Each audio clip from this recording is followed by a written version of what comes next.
everyone, welcome to Closing Trades. Right here, Niti now with me, Aisha Faridi, Ajay Sharma in the studios. And it's been a little bit of a choppy day. I mean, to think of it, if you just look at the index, it's lying flat right now.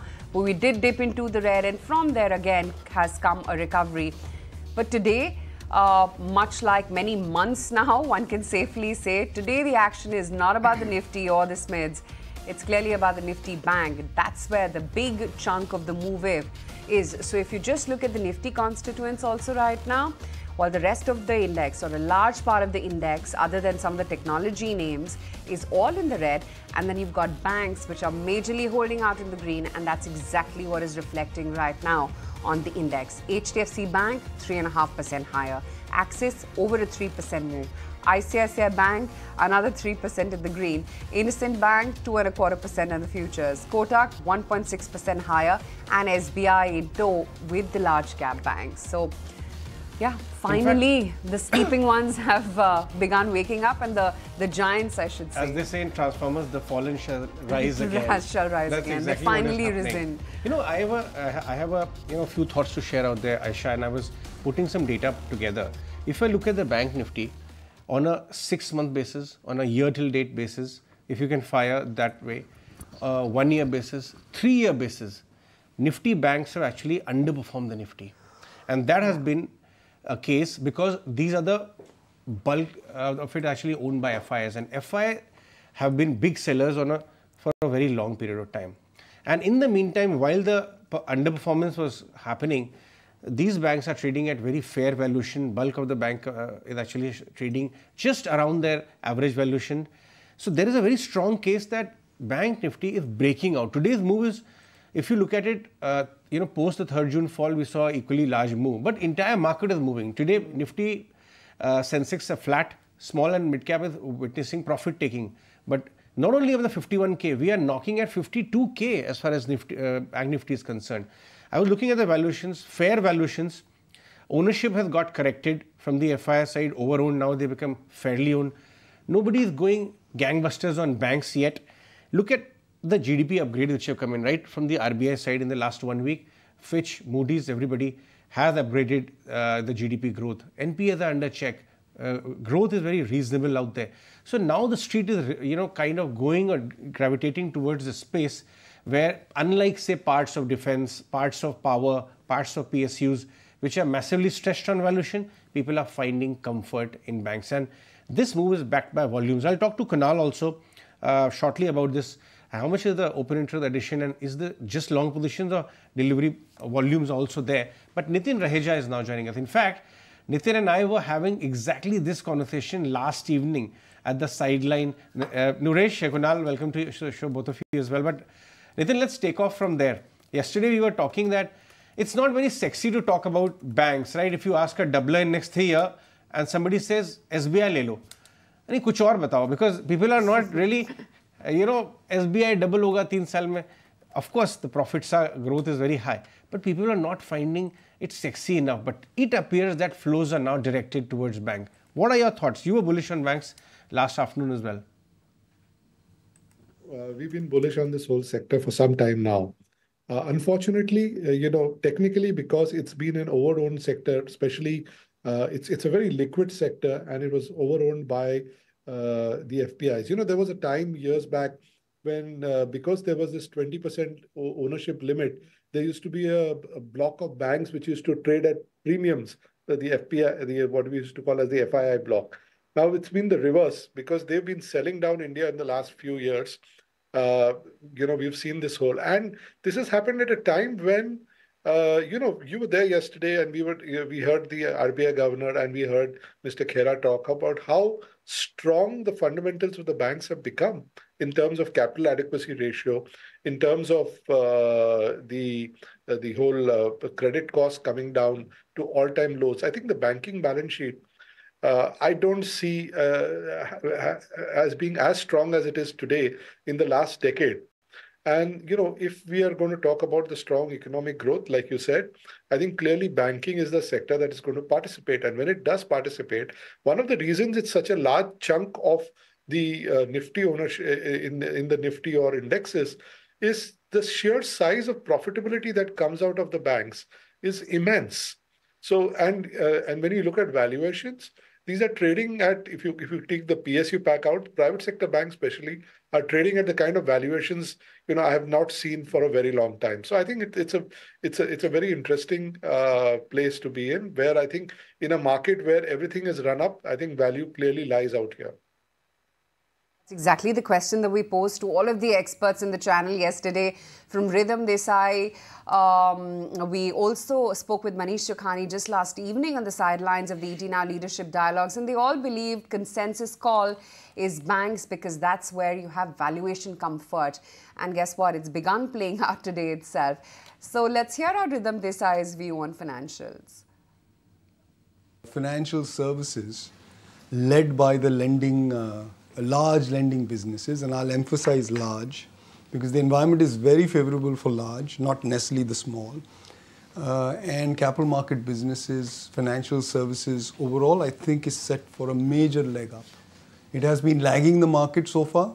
I think that's where the valuations are looking quite good, and there is a very strong earning cycle coming. Let me lay down the backdrop. So I think the regulator is being very vigilant, which is not how regulators behave when the cycle is still so early, right? So they are ensuring this is a long cycle.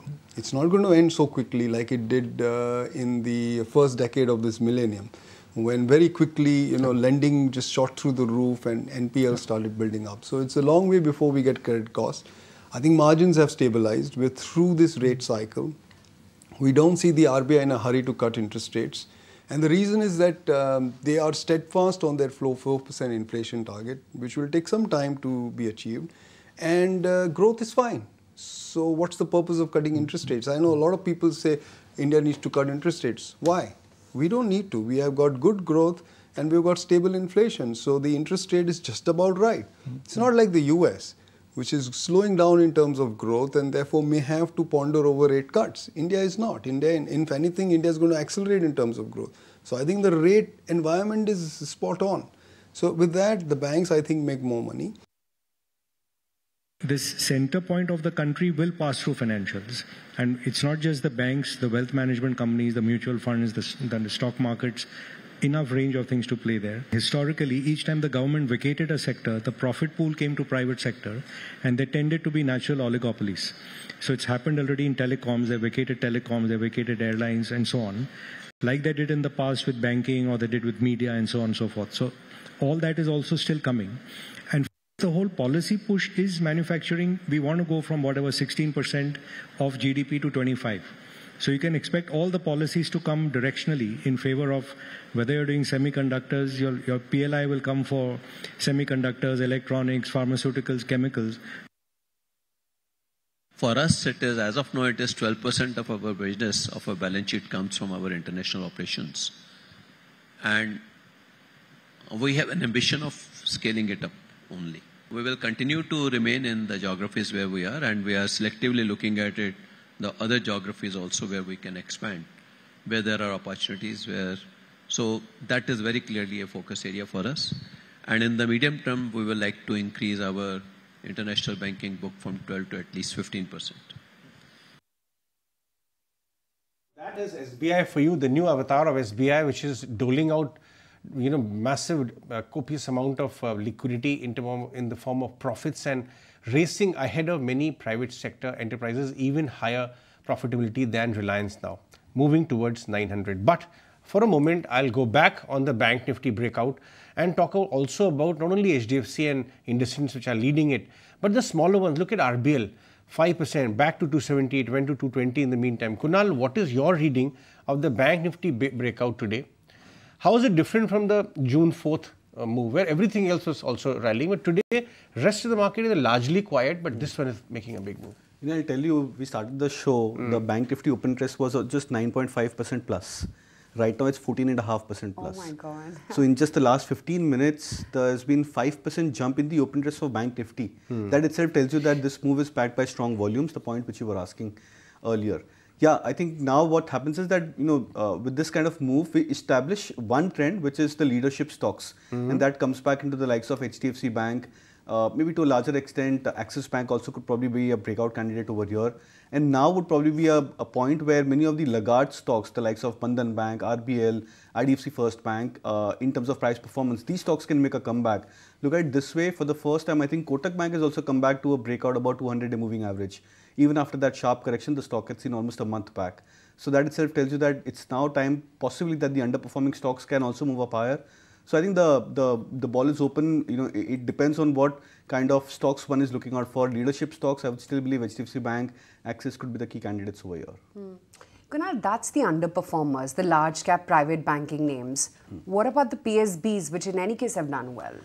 So today, for the first time, I think except for SBI, most of the other stocks are actually lagging behind. But then I would believe that it could be maybe one step back for now for the PSU banking stocks. But when you look at this maybe 1 week, 10 days later, I think you probably might see a net stronger price performance, which may come back into the PSU banking names. So I think what today's breakout move indicates is that the mojo is coming back into the banking stocks, because look at it this way, that none of the other stocks in the sectors is where traders are focusing, because the liquidity is just getting driven completely, or the more trading volumes is completely getting driven into this. Just imagine 1500 points. I mean, we started the show, 3 hours back, you were crossing 51. 900 pure added points after adding the show, almost 1500 now.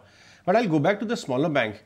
Nuresh, I remember discussing this entire, IDFC first from 25 odd bucks went to about 100, then came back to 40, 44 when they had cut their growth guidance from 25 to 20. Now it's at 82 right now, trying to come back. Is it going back to 100 now? Is it a good time to get into some smaller private sector names? RBL and IDFC first. So I've been recommending the banking names as such for the last 1 week, and today morning I covered the Nifty Private Bank Index, which was on the verge of a breakout at 25,000. We've already gone up to 25,800. The whole sector looks interesting, and specifically private banks. So if you look at IDFC First Bank, after making that move to 100, the stock went to sub 80 level, stayed there for the last many weeks, and is now making a comeback move. Yesterday was a large volume day. RBL Bank has also spent a lot of time around this 240, 265 mark. Today it's a breakout with good enough volumes. So looks like finally, after COVID, this is the first time we are seeing outperformance on the Bank Nifty on even a daily basis or a weekly basis compared to the Nifty as such. So looks like a start of a trend across the whole private banking name. So the focus remains, even now, if you look at it, ICICI Bank today at 1160 is still a percentage away from an all-time high. You have Axis Bank closer to an all-time high. You have IndusInd Bank, which is just about to break out. So I believe private banks could continue this rally, and we could see flows come back from the FIIs. This is the first indication. So my view is private banks and smaller banks also should do well. So it's a pick your choice category in the whole banking space. Okay, that's that about banks. But look at the lagging part of the market also today. So you've got a Bharti, which is down about 2%, Hindalco, which is down, Maruti, L&T, Titan has cracked 3.5%. The Adani names as well, not really performing well. They're the underperformers. ONGC, ITC, some of the pharma names. And Reliance also continues to be a drag, even though it started off the day just about okay. But from there, it slipped pretty much around the low point of the day. That's true about the pharma space as well. And IT, while you've got spots of green for an HCL, for a TechM and Infosys, but not pretty much across the board. Wipro and TCS, LTIM still continue to be struggling. Nitin, outside of banks, which we've already addressed, where is it that you sense profit taking would happen? I mean, today you are seeing the small and mid caps, your capital goods, some of the consumption names, defense names, they are seeing some serious amount of profit taking. But is that a trend in place? Do you sense that? It's very difficult to say whether, this is a trend or profit taking is taking place, because don't, forget that old saying that talks about that markets can remain irrational more than you can remain solvent. The point of the matter is that a lot of these names that you talked about in defense, in capital goods, are trading at very rich valuations. But having said that, clearly business visibility is also very strong for each of these names over the next 2 or 3 years. So I think even if you do see corrections, it's going to be more like corrections that need to be bought into. So, for example, in a lot of these companies which are execution focused or based on order books, if there is a delay in one quarter or there is some issues as far as execution, you could see corrections happen out there. But clearly, because the longer term story is so strong, you will see them bounce back quite fast. But the margin for error is very low at the present moment in these businesses. I mean, we are rather more comfortable in a lot of the consumer discretionary names, where structurally it's a 5-10 year story that is happening. That's quite interesting. Okay, Nitin, stay with us. Lots more to talk about. We're going to take a very quick break, but time now for word coming in from the chairman of the Adani Group, Gautam Adani. In the age of policy continuity, the government is largely focused on infra development across the board. Here are excerpts from his speech at CRISIL's annual Infra Summit. If the period between 1991 and 2014 was about putting down the foundation and building the runway, the period from 2014 to 2024 has been about the aircraft taking off. And a strong example of this takeoff is the National Infrastructure Pipeline, the NIP program. The core essence of the NIP is its integrated approach involving participation from both the public and the private sectors. With the funding model divided between the two, I consider the NIP program that has earmarked a projected investment of rupees 111 lakh crores over the period of FY20, FY25 as a benchmark of how a government can put in place a national view of over 9,000 infrastructure projects across sectors like energy, logistics, water, airports, and a social infrastructure. The fact is that the infrastructure required for energy transitions and the infrastructure required for our digital transformations are now inseparable as the technology sector becomes the largest consumer of the precious green electrons. My dear friends, we are well aware that there is no greater multiplier for GDP growth than that delivered by infrastructure investment. It is the foundation that allows efficient and frictionless flow. The flow of goods, electrons, molecules, data and people. And all of these flows are either core business driver or enable adjacent business for the Adani Group. Right. Nitin, I'd like your thoughts on one of the points which is coming up again and again in our conversations. In the last 2-3 days, we've spoken to some of the finest minds in the Indian ecosystem from corporate India, Mr. K.V. Kamath, Subramaniam ji, Dr. Subramaniam from the IMF. Of course, earlier he was the CA as well. And the point which is coming out is that the country's economic model of growth, they are attempting to have higher than average growth, anywhere in the range of 6 to 7%, but trending higher with a moderate inflation environment of say 4.5%.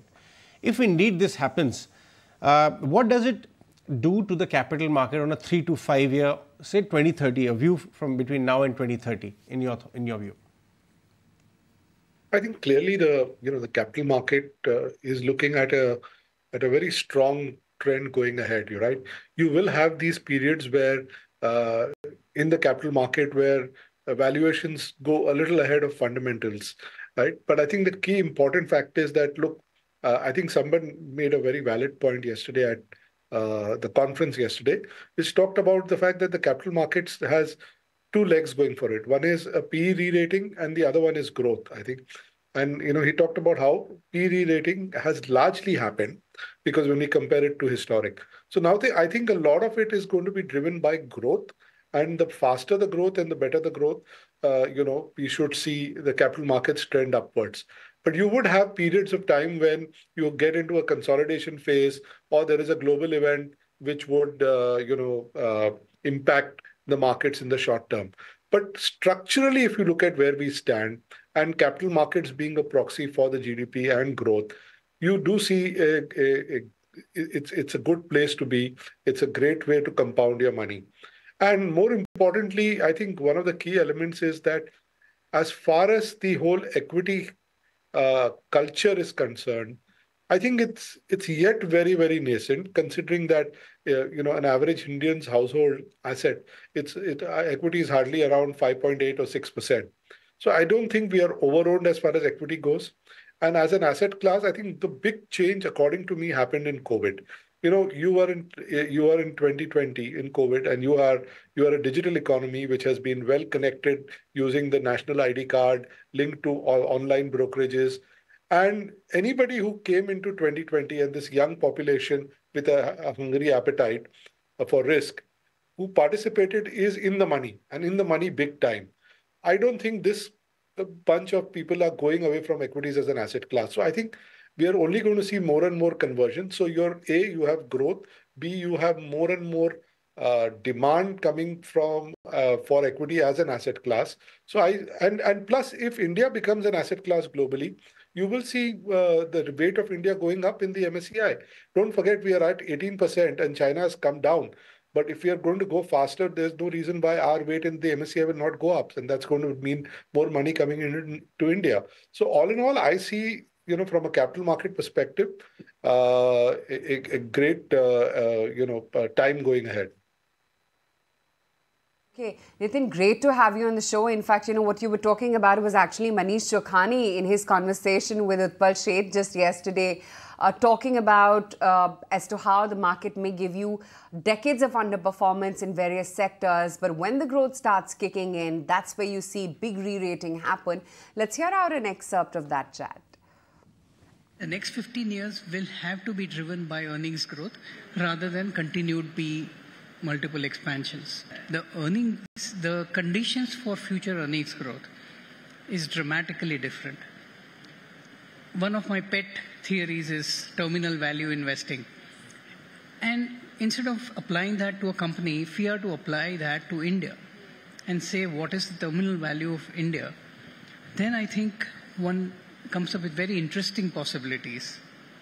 Okay,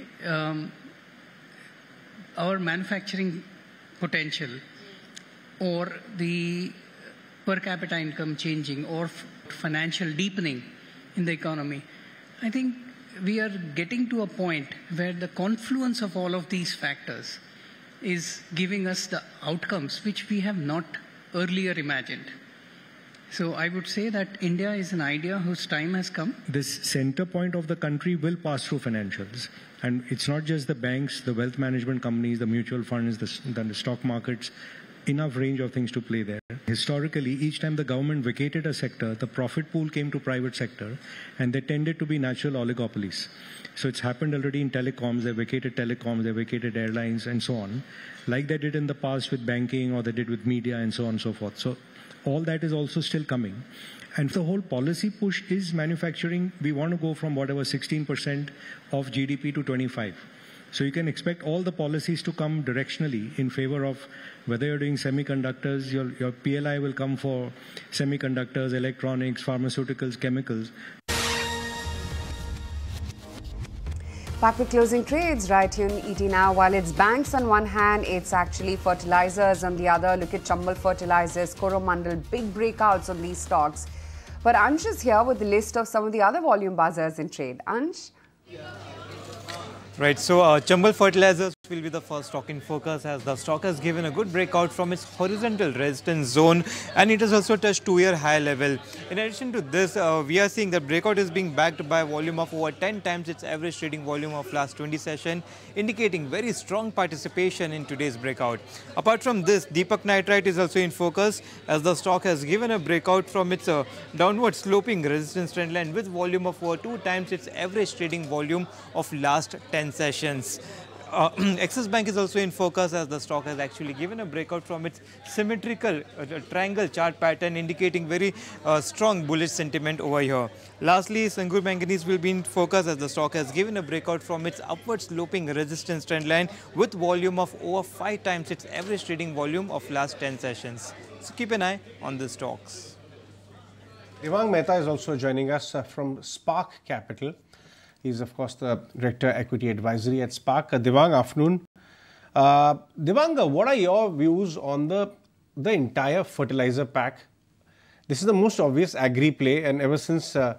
Shivraj Singh Chauhan has come here as the agri minister, people are looking for agri plays. Fertilizer appears to be the most obvious one. But then there is a category, say EID, Parry, Coromandel, the larger ones. And then you go down the PSU pack or the smaller ones. Where are you finding more comfort? Thanks, Ajay, for having me on the show. And again, congratulations to all of you for a successful completion of 15 years and wishes for a great future ahead for all at ET now. I think, yes, a very relevant question in the scheme of things that today we are seeing certain sectors which have so far not participated aggressively in the rally. Like fertilizers, like agri plays, as well as even private banks that are coming back to the fore. And particularly about your question, Ajay, on the agri plays and fertilizer as a sector, I think, yes, we know that the budget is now coming closer, probably in July, somewhere in mid of July. So my sense is that there are a lot of participants who are expecting that there will be a lot of boost which will be given to the rural side of the economy, as it has sort of not done so well.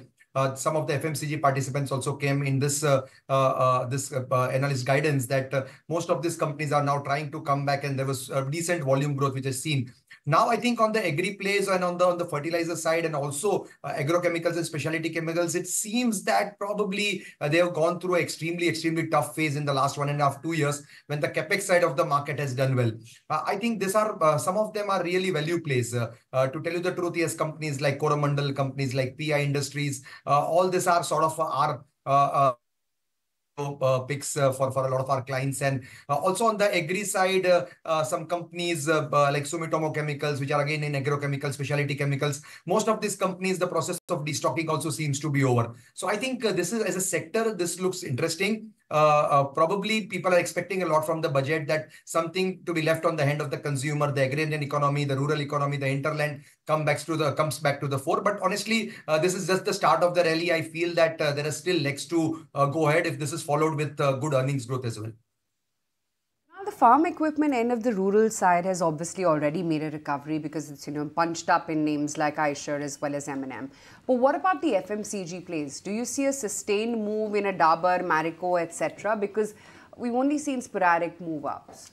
Yeah, they've been a lot more inconsistent, and I was actually expecting that maybe over the last couple of days you might see a bounce back coming back into FMCG names, because after that 10% jump into many of these FMCG stocks, they've been consolidating for the last 7-8 days, and I think they were the first sectors to try and show a sign of covering up of the huge underperformance the sector had shown over the last 6 to 11 months. So I think in that aspect, I was actually expecting a bounce back, but I would still believe that because many of the stocks which were trading significantly below their long-term averages, the likes of Dabur, HUL, Britannia, I think many of these stocks have made a very strong comeback in the last 2-3 weeks or so, just prior to the election results. And I think from there, these stocks have looked quite strong. So I would probably believe that this could be a dip to buy into many of these names. Dabur, I think closer to 600 levels. HUL, I think the stock comes back closer to that 2300, 2400 mark. I think these are very attractive levels to try and go for a contra buy. Nuresh, we are seeing pretty divergent moves in telecom today. On the one hand, Vodafone from a discount has actually 2-3% cut in the morning, is now closer to day's high, thereabout. But Bharti is actually witnessing a good profit taking. Is there an opportunity to get into Bharti at 1400 odd? So Bharti has been a slow and steady mover over the last, say, 1 month, etc. And see, pre-exit poll also, the stock had made a top around 1400. So I would expect it to hold 1360 to 1380 levels. So closer to 1380 is where you want to buy. In terms of the volatility in Vodafone Idea, that has been forever, say, 2 times in this year, it went closer to 18 and then came back to 12 also. So for now, 18 remains a major resistance. And then there is madness going on in Indus Towers in terms of if you look at the open interest now, it's almost 220%. So the stock may remain in band for the next, maybe all through the expiry, and there could be rollover issues also. So out there is a lot of volatility, a lot of volumes given a huge block. But for now, I would be looking at Bharti Airtel closer to 1380 as a buying option.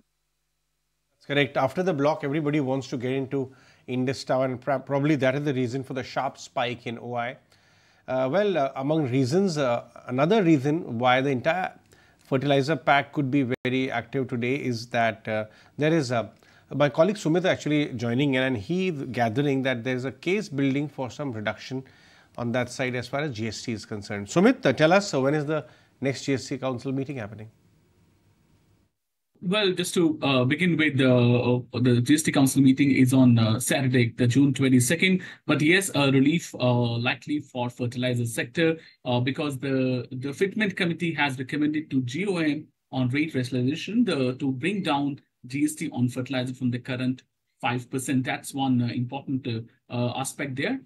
Currently, the fertilizer GST is 5%, and the Fitment Committee has recommended to bring it down. However, the final call is yet to be taken.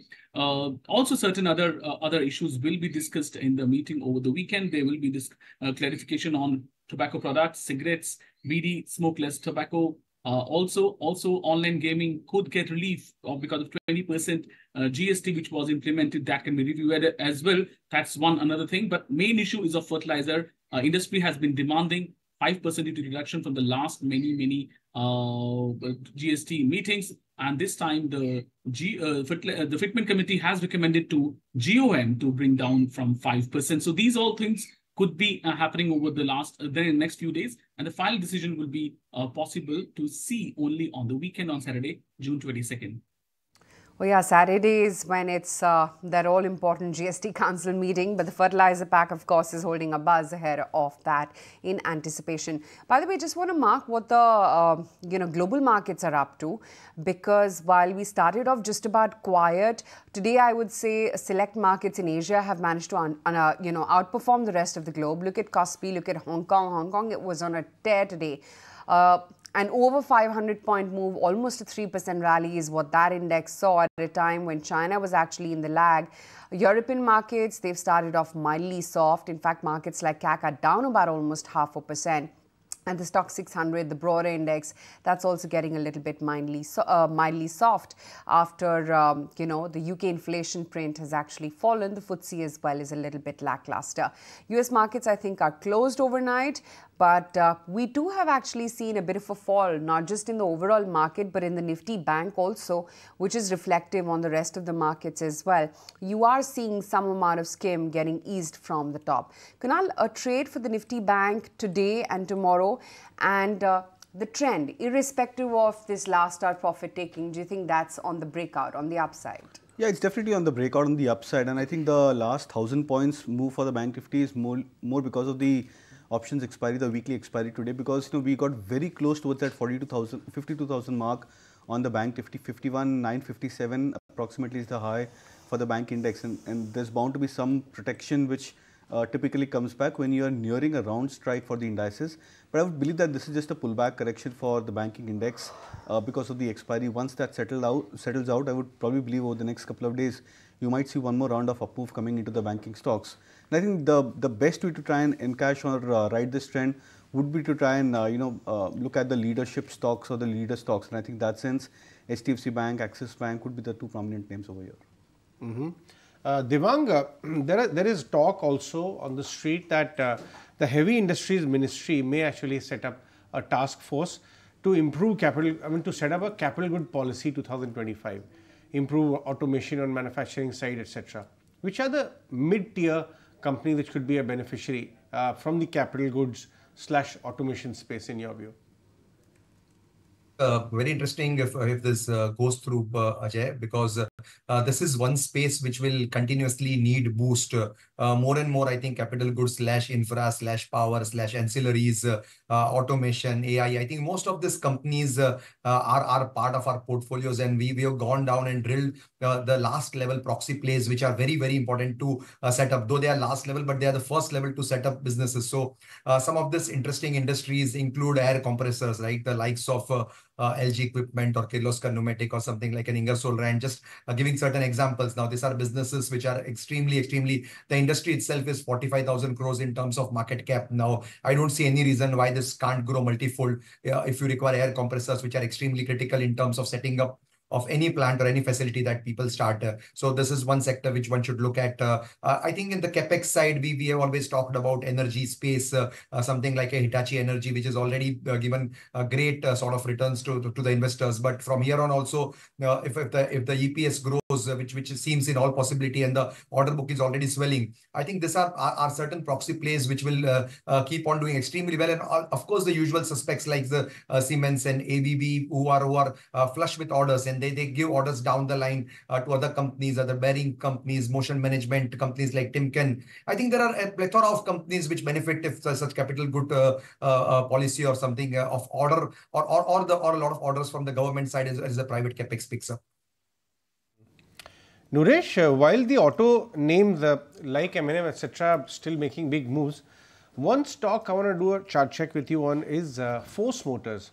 Around the 9,000 mark, it appears to getting stuck.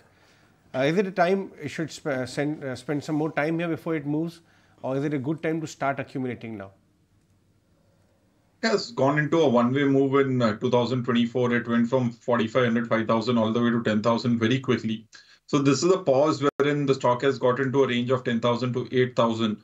The trend is positive, classical consolidation. So yes, at 9,000, 9,200 odd levels, the stock still looks interesting. One could keep a stop loss at 8,500, and given the trend is strong, it could again go back and make new all-time highs. So positive on the stock, it's just that it's not the most liquid name. Suresh, let's have your BTST trades too. Continue to like the banking names as such. So first would be a buy on RBL Bank, which has given a breakout. Stop loss at 265, target price of 280. Second would be a buy on Kotak Bank, which is closer to range reversal, stop loss at 1740, target price of 1780. Right. Kunal, what about your strategies? So I'll go with the one Axis Bank, targets of 1260, stop loss to be kept at 1200. And the second would be a one IDFC First Bank, something which we've been discussing over the last couple of days, for a potential target of 88, and stop loss could now be revised to 80. In fact, you know, we've been talking so much about the F&O market and whether it's risky. A lot of regulators as well have come on public forums and spoken about it. Let's hear out some of the top market voices and their opinions on the risk in the F&O segment in the market right now. I do hope the retail investor gets to be in the long-term category as opposed to the trading category, which of course is happening through the SIP route. So it is happening through the SIP route. But individual retail investors, from what I understand at least, is pretty gung-ho on F&O trading, option trading, because of the tax incentives are lined up there. I think that's probably a bit short-sighted of them. Some of the riskiest instruments like derivatives, small investors should stay away. Sure. And they should be kept away so that it doesn't bring basically a situation where small investors can get hurt. India real estate is 50, gold is 12, equities is single digits. There's no peak participation. In fact, I don't see that widespread ownership as yet. I think it is going to come now. And don't see it by number of people, see it by the exposure they have. What percentage of their balance sheet is in stocks? Right, we have achieved breadth in the last 7-8 years thanks to a lot of work done by the government, the regulator, the mutual fund industry. Hats off to all of them. They've achieved breadth but not depth. The index going up is typically EPS multiplied by PE. So there has been a dramatic increase in the PE. One can take that as a sign of froth, or one can try to look underneath and see what is the structural change that we are looking at. With the derivative market is 400 times of the underlying cash market. So we can't be creating, you know, a sustainable bull market on the basis of that. We definitely have all the fundamentals in place. There are all kinds of retail money that's coming to us. The more positive I feel about is the structural flow of money through the SIPs. The other part of the money will depend on the market cycle. There would be cycles where, let's say, if market goes a little sideways to a little downward, you will see some of those players kind of may be leaving the market. But a large part of the money that we are seeing from investors is very structural in nature, and I think it has a long way to go. Right. So Navneet is of the view that bulk of the capital flows into the market right now are structural, and some part, of course, is actually quite indulgent on the F&O side. But Devang, if we were to talk about some of the market beneficiaries, stocks like Prudent or the intermediaries, say CAMS, KFIN category, some of the asset managers, Nuvama or Anand Rathi Wealth, which side are you most comfortably wanted if one were to take a bet on the market ecosystem type of stocks? Question. In fact, Ajay, there are a lot of intermediaries nowadays who are beneficiaries of this so-called theme called financialization, and we are seeing that surely India is moving from physical assets to financial assets. And I think if I categorize this very clearly, we are very strongly faced towards exchanges, right? So one is a sector which is stock exchanges which are listed, which is listed in India, and of course there will be more listings that will happen over a period. So this is one sector. Of course, the intermediaries like CDSL, right, which is again a big beneficiary of a lot of demat accounts opening, a lot of listings also coming to the fore. There are asset management companies, but there are also wealth management companies and broking companies now listed. In the packing order, if I can put, then there are the exchanges as well as this companies, depositories, which I talked about. Very interesting as a sector. Also looks something in the wealth management space, right? Why this looks very interesting is because they are beneficiaries of not only people earning more, more and more people becoming millionaires and billionaires. I think across the strategy, across the strata, there is wealth creation which is happening. I think there are beneficiaries also. Markets have done extremely well. Most of the primary markets, secondary markets, everything doing well. I think all asset classes moving up together. Even real estate people were stuck and they're also coming out of real estate. And as a cycle, this cycle is also doing well. So my sense is that financialization as a theme has to do well. Of course, banks had a bit of hibernation period. They would also come back. But most of this wealth management / depositories / exchanges would keep on doing well. Okay, in fact, the good news has been that monsoon, while the arrival was on time, the bad news is that the Met Department has predicted that India is going to witness below normal monsoon in the month of June this year at 92% of the long period average. The Weather Department said that monsoon is deficit by 20% so far this month. In fact, my colleague Aishwarya joins in with more updates on the same. Aishwarya? That's correct, Aisha.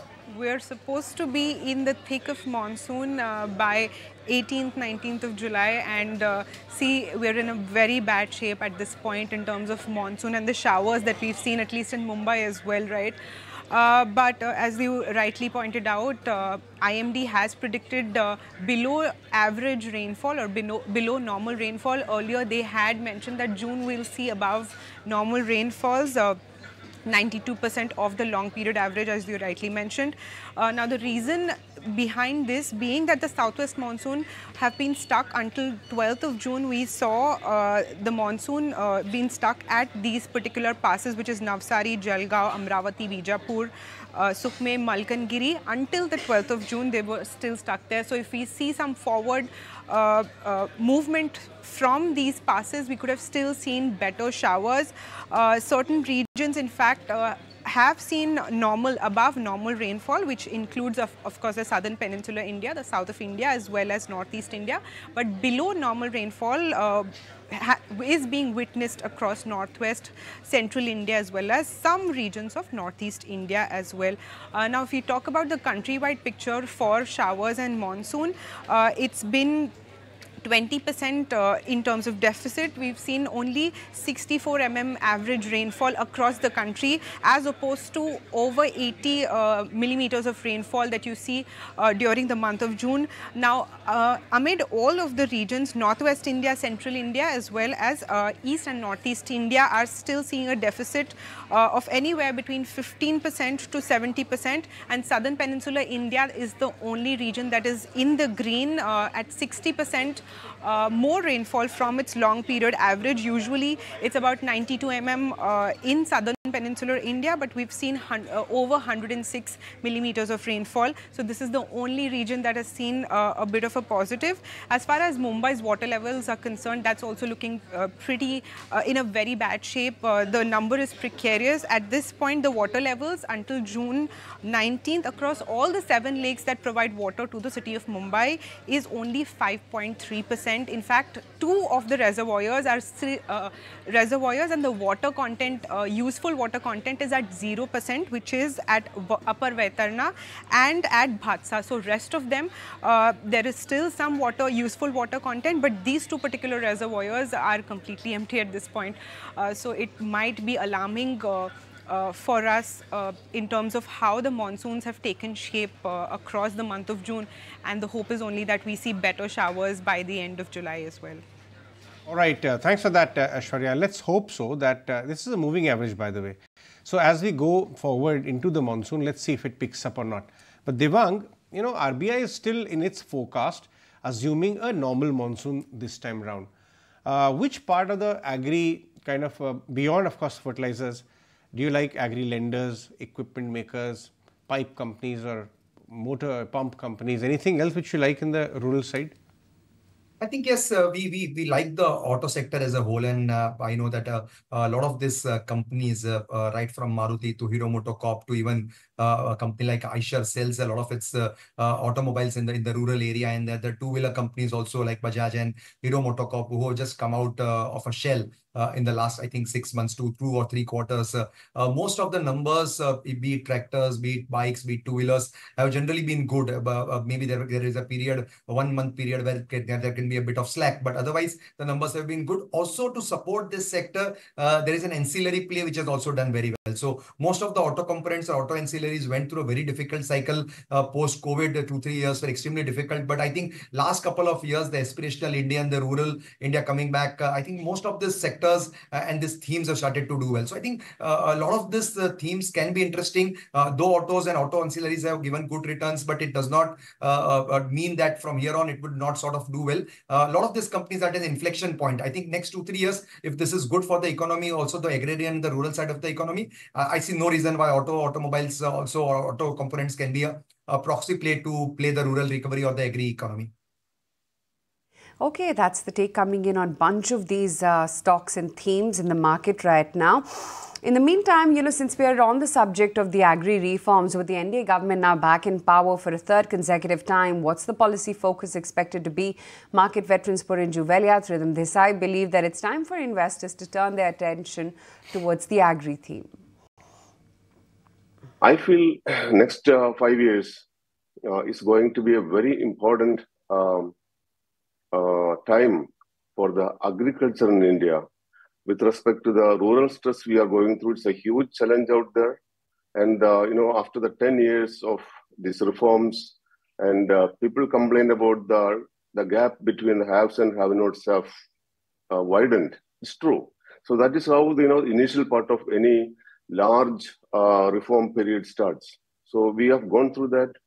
Prime Minister Modi's vision and the government's efforts have created a wonderful platform to grow much bigger. Farm sector, it is not in good shape. Okay, our farmers account for 40% of India's workforce, and they produce all of 15% of India's output. So they are 1/5 as productive as the rest of the country.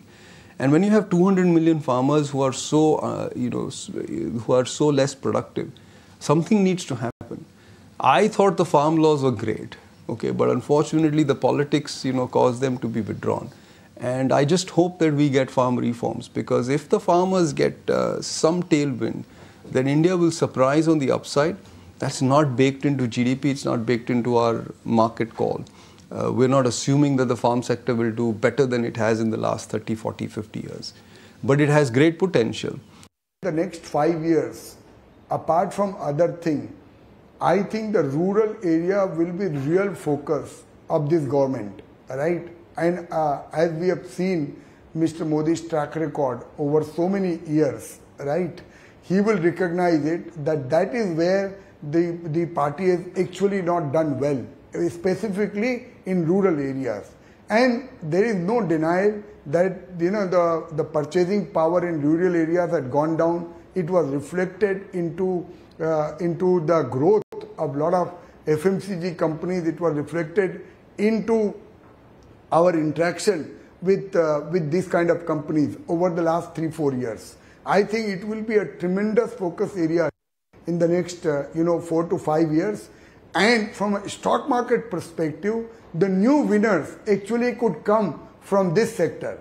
Fertilizers were looking very, very interesting, and some of the farm equipment players were looking very, very interesting. So I think I would like look at those kind of places. So I thought there were some interesting moves happened there, and more so, as I said, everyone's been talking about the next 100-day agenda, and definitely there seems to be a lot that this government will need to do. Some new triggers. Defense has played out, power has played out, maybe Shivraj Chauhan coming in, So there is a feeling that there's a lot going to happen, and I feel that these are themes that could play out in the agri space. Devang, have you looked at Indigo lately? After the big block, the stock has actually gone sideways. It appears that that big block may have sucked a bit of a near-term demand, but at 4,200 odd again, 2% lower, $100 gone today as well. Is it a good level to entry, and would you play aviation this way or maybe via the airport way, because there was a big upgrade on airports as well recently? Yeah, true. So I think Ajay, both things, airport as well as aviation, we are so far not playing to tell you the fact. Of course, we have our eyes open and we are looking at the options over there, and there are not many options available, as you rightly said, Indigo and another one option. But apart from this, very important is if the travel theme, if you want to play the travel theme, if you want to play the, as I said, the luxury discretionary consumption play, we are into hotel sector. So we are into companies like Indian Hotels or EIH, where again for EIH specifically, the ARR, the average room rates are at 18,000. The demand for the entire hotel industry, generally the organized hotel industry, the 5-star, 4-star is growing at around 13-14%, and the supply is right now coming at 3 or 4 percentage points. So my sense is that this industry, be it religious tourism, spiritual tourism, inbound tourism, or even your I can say leisure tourism, most of these companies are at full occupancies. These hotels are at 75-80% occupancies, and they are commanding that sort of a pricing power which they had never seen. And the balance sheet have also got sort of deleveraged, and they are all working on operational efficiencies as well. So my sense is that one needs to sort of look into this sector. This was always a cyclical sector. It's getting more and more structural as we go forward. So the sense one gets is, rather than airports and sort of aviation, where it's a very capital intensive industry, hotels used to be, but now they are working on niche models where somebody is constructing the hotel property and they are managing it, so that which is their core competence. So that seems to be an interesting sector. Sure, Devang, thanks as always for your time. Kunal, Naresh, we'll let you go on that note as well, and I'm going to hand it over to Vinny to walk us through how trade today has panned out. So Aisha, we're closing the day quite flattish, and that's how the trade has been today, right? We did see a bit of a spike up at one point of time, but then again the Nifty closing absolutely dull today, down 0.2%. 23,500 is what it's managing to hold on to as of now at the end of the day. Sensex also quite flattish in trade, and closing on the flat line will be the Sensex. But what did well today, what was holding on to good gains and record high levels, was the Nifty Bank. Look at the gains, right? Very different from what we're seeing coming in. Other than the Nifty Bank, everything is quite subdued. Nifty Bank, very, very strong gains, up 2% at the end of the day. And when you talk about it, whether you look at an HDFC Bank, ICICI Bank, Axis Bank, Indus Bank, all of them were among the top movers that came in for the Nifty 50. And in terms of obviously supporting the Nifty was coming in only from the banking side. Other than that, we saw a very sharp decline there. PSU banks, that managed to see a bit of a chop up as well. That also managed to close on the green side is the PSU banks. So yes, financial side was the only one which was holding on to gains. Looking at Nifty Realty, sharp falls that came in for Nifty Realty. Soba developers, whether you look at a Prestige Estate, Suntech Realty, all of them down and out in trade. Seems like today was a day of a bit of a profit booking that we saw coming in for the market. So let's not forget, we had been seeing that the market had seen a sharp run up in the recent time. Nothing exciting from the defensive side. So yes, when you look at it, something like a Nifty FMCG, Nifty Pharma, no excitement on that front as well. So yes, except for banks and IT, also managing to hold on to a bit of a green right now is what we're seeing the Nifty IT. Nothing exciting that came in over there, and advance decline ratio clearly in the favor of declines versus advances. And in the mid-cap names also, we had seen only the fertilizer stocks gaining. So fact, Deepak Nitrite, the fertilizer chemical stocks. So Deepak Nitrite, all of them managing to hold on to gains. While other than that, what fell off was Mascot Talk, Bharat Dynamics, Gujarat Gas, Voltas, all creating some bit of a pressure on the mid-cap names. But that's how we're closing the day. Not much of an excitement in the benchmark indices or the broader markets, but banks surely shining in trade.